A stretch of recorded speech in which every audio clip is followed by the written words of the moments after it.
C'est en 1977 que les Nations Unies officialisent cette journée du 8 mars, invitant tous les pays de la planète à célébrer une journée en faveur des droits des femmes. Cette 112e édition est célébrée au plan international sous le thème « L'égalité aujourd'hui pour un avenir durable » et au plan national, le bilan de la femme congolaise aux fonctions politiques et électives.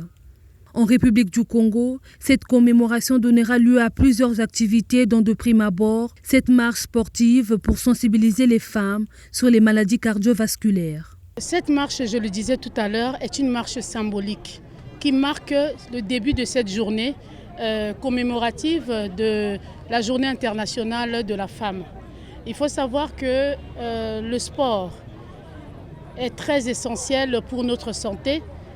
C'est une façon de lutter contre les maladies cardiovasculaires et les maladies métaboliques dont la femme est souvent victime. Au-delà de cet aspect sanitaire, il était aussi et surtout question de montrer que la femme congolaise est présente et capable de participer activement au développement du Congo. La marche pour que nous soyons en bonne santé et pour que nous montrons que nous sommes des femmes fortes.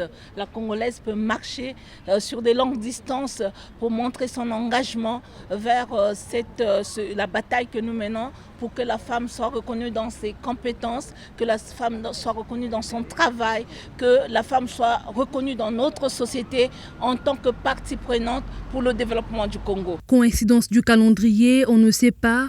En tout cas, la célébration de la Journée internationale de la femme tombe à pic car il y a quelques jours, le Sénat et l'Assemblée nationale ont adopté la loi Emilienne Mouébara portant lutte contre les violences faites aux femmes. Une victoire pour la femme congolaise en ce mois mémorable de la célébration de la Journée internationale des droits de la femme. Nous sommes très heureuses.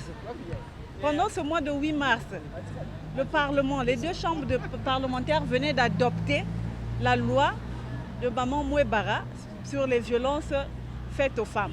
Donc c'est une joie pour nous de célébrer cette journée. Plusieurs hommes ont participé à cette marche comme pour traduire dans des faits le concept de masculinité positive. Nous sommes ici pour soutenir la lutte des droits à la femme.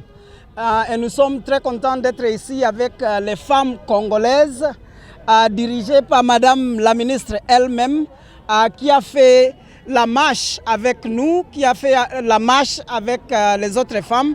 Dans le système des Nations Unies, cette journée est très importante parce que ça met en valeur les droits des femmes, ça montre l'importance de l'égalité. Donc c'est quelque chose qui nous interpelle tous dans le système des Nations Unies ainsi que dans la communauté internationale ici au Congo. De la place de la République en passant par la primature, c'est au stade Saint-Denis-Ampila que cette marche s'est achevée sous une note de satisfaction de tous les participants.